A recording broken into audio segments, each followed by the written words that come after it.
All right, guys, so we got some absolutely massive updates out of the Middle East that I want to get to in this video, so we're just going to go ahead and jump into it. Starting off with this. So it looks like the Houthis have successfully managed to get Donald Trump to back off of his bombing campaign inside of Yemen. Obviously, over the last number of weeks, we've talked about how the United States and Israel have been relentlessly bombing Yemen, at this point killing dozens, if not hundreds of civilians, with the stated goal, at least, of pressuring the Houthis to end their blockade in the Red Sea, where the Houthis are trying to, in solidarity with Palestinians in Gaza, apply pressure on Israel to end the humanitarian blockade and to end the genocide. Now, fast forward to today, Donald Trump comes out and says this. I think it has to end. We had some very good news last night. The Houthis have announced that they are not, or they've announced to us at least, that they don't want to fight anymore. They just don't want to fight. And we will honor that. And we will stop the bombings. And they have capitulated. But more importantly, we will take their word. They say they will not be blowing up ships anymore. And that's what the purpose of what we were doing. So that's just news. We just found out about that. So I think it's very, very positive. They were knocking out a lot of ships going, as you know, sailing beautifully down the various seas. It wasn't just the canal. It was a lot of other places. And I will accept their word, and we are going to stop the bombing of the Houthis. Okay, so important things there. Number one, he says the bombing of the Houthis in Yemen is going to stop. Number two, interesting how he's trying to sort of flip this and pretend as if this is the Houthis capitulating to the United States and not the other way around. So important context, as pointed out by Jeremy Scahill of Dropsite News here. He says, Ansar Allah, the Houthis, have made it clear that they will not cease their Red Sea maritime operations against Israel, which was the whole reason why the United States was bombing Yemen in the first place. They offered to stop attacking U.S. ships if the U.S. stopped bombing Yemen. So contrary to what Trump is saying here, that the Houthis have capitulated to him, it's actually the complete reverse of this. This is Donald Trump and the U.S. basically saying it's really not worth it for us to continue spending billions of dollars putting troops at risk to bomb Yemen on behalf of Israel's genocide. And so we're going to cut a deal with the Houthis separate from Israel in order to bring this at least to a temporary stop. So that's what's actually going on here. And keep in mind, the U.S. has in no way, shape, or form brought the Houthis, militarily at least, to their knees to the point where they can no longer carry out the blockade in the Red Sea. Right? So they failed on that objective. And in the meantime, I mean, the amount of money that we have spent on this, just last week, I mentioned the story of how the U.S. had a fighter jet that fell off of an aircraft carrier as it was trying to make evasive maneuvers while dodging strikes that were coming from the Houthis. Like, this has been a top to bottom failure from the Trump administration in terms of their own stated goals. All that they've managed to accomplish is bombing a bunch of civilians, right? That's the major accomplishment of what they've been doing inside of Yemen over the last number of weeks. So this is a total and complete capitulation here from the Trump administration, where one of the poorest countries on the face of the planet managed to get the most powerful military force on earth to back down. That's what actually just happened here. Now, further background surrounding context to all of this, obviously, as the Houthis are saying, they are not going to relent with their blockade against Israel. So just in terms of what's happened over the last couple of days, here we have from the New York Times, Israel bombs Yemen after Houthi missiles struck near a Tel Aviv airport. So on Sunday, a Houthi ballistic missile evaded Israel's multi-layered aerial defenses, or their Iron Dome, and landed near Ben Gurion International Airport. And you can see a little bit of the aftermath of this strike that took place. In response to that, it looks like Israel has been bombing the Hodeidah port inside of Yemen, which could have disastrous consequences in terms of this being the major primary port for getting humanitarian aid, for getting food, for getting fuel, for getting medical supplies into Yemen. So that could end up having disastrous consequences. But again, here you have Yemen and the Houthis reaffirming that they are still trying to apply this pressure campaign on Israel until they end the blockade and end the genocide in Gaza. Now, furthering on that, here we had Yemen's military announcing that in response to Israel's plans to expand its operations in Gaza, more on that here in a minute, the Yemenis will work to impose a comprehensive air blockade on Israel by targeting the country's airports, and asks that all airlines stop flying to Israel for their own safety. Now, there was an interesting point that was made here from Thaddeus Russell, in terms of the logic that Israel uses to target civilian infrastructure inside of Gaza. So he says, Ben Gurion Airport has been used to receive massive shipments of military weapons. Israel should be condemned for using its civilians as human shields. So, to be clear, this is the exact logic that Israel claims for Gaza, right? When they blow up an apartment building or when they blow up a hospital or whatever the case may be, they say, oh, well, it's dual use, right? It's being used for military purposes, or Hamas is hiding there, or whatever the case may be. Now, in most circumstances, when Israel claims that, it's just a complete fabricated lie, right? That certain hospitals are Hamas military bases in disguise. 99% of the time that they say that, there is no valid military target to be found there. But it's an interesting point to bring up here, right? If you are a country that is trying to apply pressure on a different country that's committing a genocide, when the entire rest of the international community isn't doing anything to stop the genocide, is it valid in this circumstance to target an airport where most of the weapons, mostly from the United States, are being shipped into? So that's the contradiction there that Thaddeus Russell is pointing out. Now, we also had Benjamin Netanyahu a few days ago trying to push the United States closer and closer towards war with Yemen, or war with Iran, sorry. So he says this: President Trump is absolutely right. Attacks by the Houthis emanate from Iran. Israel will respond to the Houthi attack against our main airport and, at a time and place of our choosing, to their Iranian terror masters. So, obviously, Iran, the Iranian government, and the Houthis are allied to some extent. Now, the question of whether or not Iran is directly facilitating what the Houthis are doing, or they're like the puppet masters that control everything that the Houthis do, that's just not true, right? And the Houthis as well, in terms of weapons supplies, have a pretty substantial capacity inside of Yemen to produce their own drones or to produce their own weaponry as well. So it's it is fair to say that they're allied with Iran, but the reason I'm bringing that up is because when Donald Trump or when Benjamin Netanyahu try to make it seem as though Iran is directly responsible for everything that the Houthis do, this is them trying to push the United States in combination with Israel closer to war with Iran. That's the goal of these kinds of statements, right? And he was referencing here a post from mid-March from Donald Trump, where he was basically outlining the same thing and saying that Iran is dictating every move of the Houthis, giving them weapons, supplying them with money and highly sophisticated military equipment and intelligence. Every shot fired by the Houthis will be looked upon from this point forward as being a shot fired from the weapons and leadership of Iran. Now, again, this post from Donald Trump that Benjamin Netanyahu just reposted was back from mid-March. So we're looking at, close to 2 months ago at this point. Now, the question from here is whether or not Trump continues to see things this way, right? Does he view any attack from the Houthis against Israel to be an attack from Iran, and then therefore an attack that the United States would be willing to militarily attack Iran for engaging in, right? That's the question here. Now, given the fact that we just saw that Trump sort of, it seems like, cut a deal with the Houthis separate from Israel, maybe his inclinations on war with Iran have shifted towards not doing that. I think there is some extent to which Trump, I think, believes that war with Iran would not be a good thing for him, for the United States, but whether or not he's going to sort of be, willingly roped into this by Israel is still definitely a question that's up in the air. So we'll have to see how this develops over the next couple of days and weeks. Absolutely terrifying prospect that war with Iran is something that's even remotely on the table. We also had here from Ryan Grimm.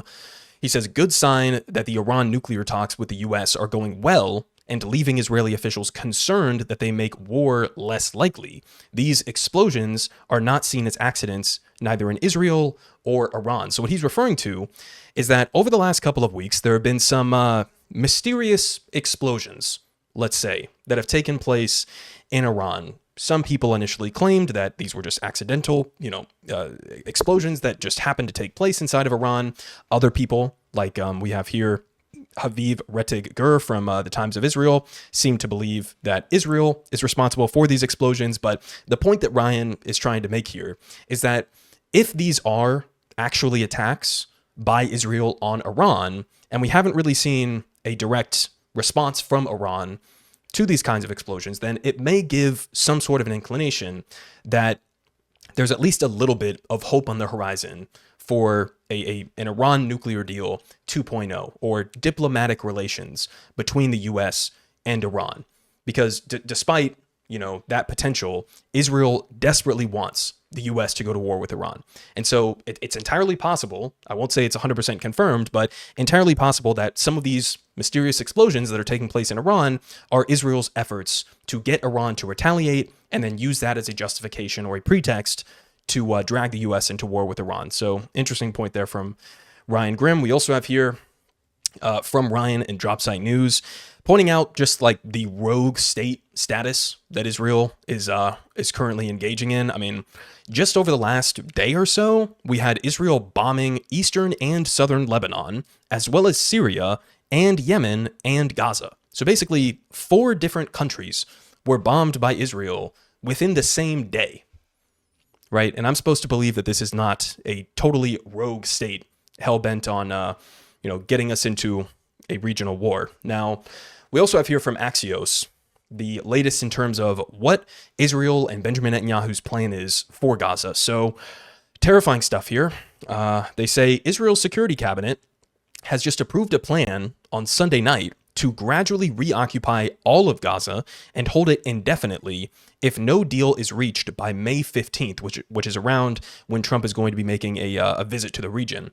Plans for the operation call for the Israel Defense Forces, or the IDF, to flatten any buildings that remain standing and displace virtually the entire population of 2 million people to a single, quote-unquote, humanitarian area, more like a death camp, if you will. They say the alternative to remaining in the humanitarian zone is for Palestinians to leave the enclave voluntarily. I mean, the dystopian language here is grotesque for other countries, in line with President Trump's vision for Gaza, according to this Israeli official. They say such departures, obviously, could hardly be considered voluntary, and no country has agreed thus far to accept displaced Palestinians. So their plan here, according to Axios, is to flatten the entirety of Gaza over the next couple of weeks. And maybe this will start once Trump leaves the region, or maybe it will start immediately, but to flatten whatever little amount of infrastructure remains in Gaza, to occupy militarily the entirety of it. And they're apparently bringing up thousands and thousands of IDF reserve troops to do this, and then to force the entire 2 million population into this tiny little strip of land that we can see on this map down here, down in Rafah, that again has been massively destroyed and obliterated already at this point, to force the whole population all the way down here to this tiny strip of land, right? As they continue, by the way, to still maintain a full siege and blockade on all humanitarian aid getting into Gaza. So this is the plan moving forward, guys. This is essentially their final solution, if you will. Take the entire population, stuff them down at the bottom of Gaza, flatten the entire rest of whatever remains standing, and push them into a death camp. There really is no other way to frame what this is. Like this is what a genocide looks like, coming to its final conclusion. Now, in terms of Israeli officials, once again, as is pretty typical by this point, admitting the quiet part out loud in terms of what they want, we have here from the far-right minister, Bezalel Smotrich, the finance minister, saying, Gaza will be destroyed, civilians to emigrate after Israeli victory declared in the coming months. So finance minister Bezalel Smotrich said that in a few months, Israel will be able to declare that it has won the war in Gaza, saying, quote, what will the picture look like? Gaza is completely destroyed. Our hostages have returned home, said Smootrich at the Maker Rishon Settler Conference. Smootrich said that the victory image would include Gaza's civilians concentrated from the Morag corridor, the one we just showed, and south to a humanitarian area where Hamas and terrorism are absent. And from there, Gazans will emigrate. So this is the plan, guys. Again, the plan is force them all down into this tiny area down here, kill anybody else who remains in other locations inside of Gaza, and then eventually force them out of even this tiny strip of land. It's full-blown genocide and ethnic cleansing. That's the plan. They're openly stating it. They don't even bother to use the vague language anymore. We also had here from the same demented motherfucker, Bezalel Smotrich, saying, it may be justified to starve 2 million Gazans, but the world won't let us.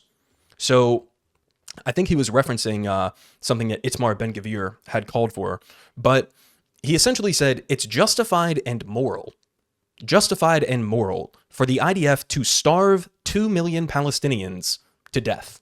He thinks that's justified and moral. This is a member of Benjamin Netanyahu's coalition here, right? A high-ranking member in the Israeli government openly saying this. Justified and moral to starve 2 million people to death. But unfortunately, we can't do that because the world wouldn't let us. He might actually be wrong about that, by the way, because look at what Israel has gotten away with so far with virtually complete impunity up until this point, with the protection and the supply of the United States of America. So he may actually be wrong that the world would step in directly to prevent them from doing this, but this is the mindset that much of the Israeli government has about what they want to do to Gaza. They're totally fine morally and principally starving 2 million people to death. They don't view that as an issue. The only issue is how will this impact international relations, right? Will we then fully become a global pariah state, which they should be thought of as, to be clear. But that's his only consideration when it comes to that. Obviously, again, as a reminder, this is coming now 9 weeks, according here to the UN General Secretary spokesperson, 9 weeks that Israeli authorities have blocked all supplies from entering Gaza, no matter how vital to the people's survival. Bakeries have shut, community kitchens have closed, warehouses stand empty, and children are going hungry. And you can see, obviously, very desperate people here in Gaza trying to reach some of the limited food that is still available at this point. And we've seen just absolutely horrifying images of children who look like virtually skeletons at this point, as they're being slowly and intentionally starved to death. Now, we also had here, again, in terms of looking at the mindset of Israeli society at this point, here from Sturgeon's Law, he says, the Post is now gone, but Brashi, a producer at Netanyahu's favored news channel, Channel 14 in Israel, posted an unhinged rant in which he repeatedly called for a Holocaust, in his words, of Gazans, specifically citing gas chambers, train cars, and other famous elements of the Nazi Holocaust. And so there's this sort of like famous, I guess, kind of joke amongst pro-Palestine folks that anytime you go to a tweet that's in Hebrew, especially from an Israeli government official or member of the media, and you hit translate, you're most likely going to see some of the most unhinged genocidal shit that you've ever seen in your entire life. This is a perfect example of that. I mean, this is a producer at a top Israeli news channel who's posting this openly online. I mean, again, bringing up the Holocaust in a positive light to say we should do the Holocaust to 2 million people in Gaza. He says gas chambers, train cars, other cruel types of death for these Nazis. I mean, the irony of calling them Nazis as you're literally calling for a Holocaust and the use of gas chambers and train cars. So again, just to give you a perspective in terms of the mindset of what their goals are at this point. Now, also important to point out that as the genocide in Gaza is continuing, we also have the continuation of the ethnic cleansing in the West Bank. So if you guys haven't seen the documentary, I highly recommend it at this point. It is a little bit difficult to see here in the United States. There's limited theaters that have shown it, but the documentary No Other Land, which documented, it's an Israeli and a Palestinian who made it together, and it obviously won an Oscar recently, but it documents the ongoing settler colonial expansion inside of many parts of the West Bank. And one of the places that was featured in this documentary was essentially just obliterated by the Israeli army. And you can see a little bit of the imagery of that here, where they take bulldozers and they go in and they terrorize and displace the people who are living here in order to make way for Israeli settlements. So obviously important to not forget that this is going on at the same time that we have the full-blown genocide in Gaza. Now, furthering on that point here, and then we'll end off with a little bit of good news domestically here in the U.S., but first, we have the supposed opposition lawmaker, Benny Gance, to give you a view of the ideological spectrum inside of Israel. So Benny Gance said today, quote, anyone talking about a Palestinian state is detached from reality. He said Israeli forces must maintain security, control, and freedom of action in Gaza, the West Bank, southern Lebanon, and along the Syrian border. So not only is this, I guess this is directly part of the sort of greater Israel project, but not only does he want Israel to have full control and occupation illegally of the West Bank, but also inside of Gaza and also inside of southern Lebanon and also in parts of Syria. So again, to give you, like, can we just stop pretending at this point that this is like a reasonable country, that this is a reasonable government that we're covering here, that this isn't just some terrorist rogue state that plans on blowing up the region to serve its own interests? Now, again, moving on from all of the horror of what we just talked about, we do have a little bit of good news here, at least domestically in the United States. Here, the headline from Middle East Eye is bill that would punish Americans boycotting Israel was pulled from Congress. So this bill was utterly deranged. We obviously in this country already have many laws in, I think, a vast majority of states around the country where it is essentially illegal for you to boycott Israel, where you cannot get a public contract from these states if you are participating in a boycott of Israel. These laws are totally unconstitutional, illegal, obviously shouldn't exist. But this bill that was going to be brought up in the House would expand that nationally, I guess, and would impose up to $1 million in fines and potentially 20 years in prison for participating in a boycott of Israel. Think about how insane of a country we have to be to even consider putting this up in the first place. I think the two main co-sponsors were Lawler and Gottenheimer. I mean, we're talking about throwing people in prison for decades or fining them up to $1 million for boycotting a foreign government, not even boycotting the United States, which is totally legal to do, by the way. You can boycott the US, you can boycott any other country, but not Israel. Just not this genocidal apartheid state. If you dare to boycott them, utterly obliterate your life, right? Now, thankfully, again, as a headline says here, it looks like, at least for now, this failed, because you not only had many Democrats who spoke out about this, but you also had several key Republicans in the House that I think they would have needed the support from. Guys like Thomas Massie, I think even Marjorie Taylor Greene was speaking out against this. And so you had some people, even on the Republican side, who were pushing back against this on free speech grounds. And it looks like it was pulled from Congress. So, obviously this was a bill that was backed by AIPAC and many other Israel lobby groups. So, I guess take that L for now, at least. So I'll leave you guys off with that. Remember to like, comment, subscribe, all of that good stuff. Politic guy has the best politic. Believe me, no one does it like him.